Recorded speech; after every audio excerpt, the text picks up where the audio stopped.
நீங்களே கேளுங்கப்பா.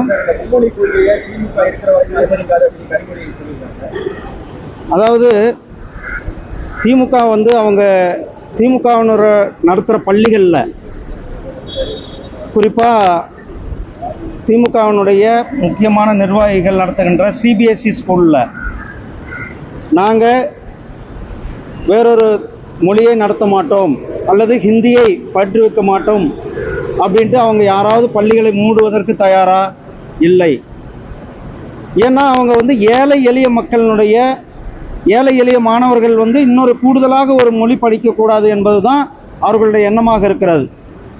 இது ஒரு நவீன தீண்டாமையாக இருக்கிறது.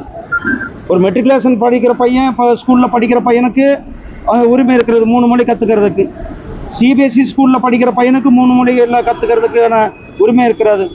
ஆனால் அதே நேரத்தில் ஒரு அரசு பள்ளிகளில் படிக்கிற மாணவர்களுக்கு மட்டும் இந்த வாய்ப்பை புறக்கணிக்கப்படுவது அல்லது மறுக்கப்படுவது ஒரு நவீன தீண்டாமையினுடைய மறு உருவமாக திராவிட முன்னேற்ற கழக அரசாங்கம் செயல்பட்டு கொண்டிருக்கிறது. திராவிட முன்னேற்ற கழக அரசாங்கம் எப்பொழுதுமே மக்களை ஏமாற்றுகின்ற செயலை செய்து கொண்டிருக்கிறார்கள். அவர்களுக்கு தொழில் ரீதியாக கல்வி நிறுவனங்கள் நடத்தி அதில் லாபம் பார்ப்பதற்கு அவர்களுக்கு வந்து மொழி ஒரு தடை அல்ல. ஆனால் ஏழை எளிய மாணவர்கள் மற்ற மாணவர்கள் படிப்பதற்கு அவர்கள் ஒரு மிகப்பெரிய ஒரு தடையாக இருந்து கொண்டிருக்கிறார்கள். இரண்டாவதாக, நாம் யாருமே இந்த மொழிதான் படிக்க வேண்டும் என்று மும்மொழி கொள்கையில் சொல்லவில்லை. மும்மொழி கொள்கையானது இந்த புதிய தேசிய கொள்கை ஏதோ ஒரு நாளில் கொடுக்கல. இந்த புதிய தேசிய கல்விக் கொள்கை அனைத்து தரப்பட்ட மக்களிடத்திலும் ஆலோசித்து ஒரு மிகப்பெரிய நீண்ட நெடிய ஆலோசனைகளுக்கு பிறகு கல்வி வல்லுநர்கள் அனைத்து தரப்பு மக்களும் கொடுத்த ஆலோசனைகள் பேரில் 40 ஆண்டுகளுக்கு பிறகு புதிய கல்விக் கொள்கை கொடுக்கப்பட்டது.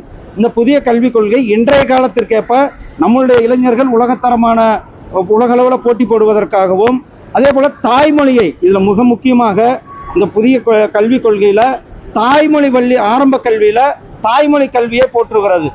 தாய்மொழி கல்வியில் சொல்லிக் கொடுக்கும்போது அந்த மாணவர்களுடைய கற்றல் திறன், அந்த மாணவர்களுடைய எக்ஸ்பிரஷன் தன்மை இன்னும் அதிகமாகும் அப்படின்ட்டு. அதனால தான் இந்த மும்மொழி கொள்கை கொண்டு வந்திருக்கிறது. இப்போ மும்மொழி கொள்கையால் இன்னும் நமக்கு பெனிஃபிட் தான். ஏன்னா நம்மளுடைய தமிழ் உத்தரப்பிரதேசத்தில் 3வது மொழியாக இருக்கிறதற்கு வாய்ப்பு இருக்கிறது. ராஜஸ்தானில் 3வது மொழியாக இருக்கிறதுக்கு வாய்ப்பு இருக்கிறது. இப்படி வேறு மாநிலங்களிலும் நம்மளுடைய தமிழை வந்து மாணவர்கள் 3வது மொழியாக எடுக்கிறதுக்கு ஒன்று வாய்ப்பு இருக்கும் பொழுது இவர்கள் இதை ஏன் மறுக்கிறார்கள்? அதாவது இதில் 3 மொழியானது தமிழ் அல்லது தமிழ் இருக்கிறது, ஆங்கிலம் இருக்கிறது, அதை அடுத்தது தெலுங்காக இருக்கலாம், அல்லது கன்னடமாக இருக்கலாம், அல்லது மலையாளமாக இருக்கலாம், அல்லது ஒரியாவாக இருக்கலாம், அல்லது ஹிந்தியாக கூட இருக்கலாம். ஆனால் யாரையுமே இங்கே வந்து போய் திணிக்கிறது இல்லை. ஹிந்தி வந்து படிங்க, கண்டிப்பாக படிங்க, ஹிந்தியை திணிச்சு தான் அப்படின்ட்டு இல்லை. இன்னொரு மொழியை நீங்கள் கற்றுக்கொள்ளுங்கள் என்பது தான் இந்த மும்மொழிக்கு தேசிய புதிய கல்விக் கொள்கையினுடைய கொள்கையாக இருக்கிறது. நன்றி.